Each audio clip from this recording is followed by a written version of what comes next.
البروفيسور يرفع لكم القبعة يا ولاد الذين. 4 حرامية دخلوا متحف اللوفر في باريس وسرقوا 8 قطع جواهر وياقوت وألماظ وحاجة شبه مغارة علي بابا على الآخر. عملية سرقة معقدة ومترتب لها بدقة شديدة، بس الخطة تبان بسيطة. الصبح في النور صحيوا بدري كده، أخدوا سلم من اللي بيشيلوا العفش، حطوه على شباك قاعة أبولو، هوب طلعوا بمعدات مخصوصة، هوب دخلوا من الشباك، وهوب أخدوا 8 قطع مجوهرات ولف وارجع تاني. انزل على السلم، اركب الموتوسيكل ويا فكيك. كل ده في 7 دقايق. محدش عارف يمسكهم لحد دلوقتي. كل ده الصبح.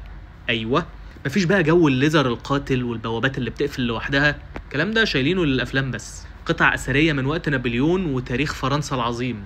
ماكرون قال دي سرقه لتاريخ فرنسا وتراثها، والشرطه بتحاول تلاقي الحراميه بس بعد ايه؟ زمانهم سيحوا الصيغه وفكوا.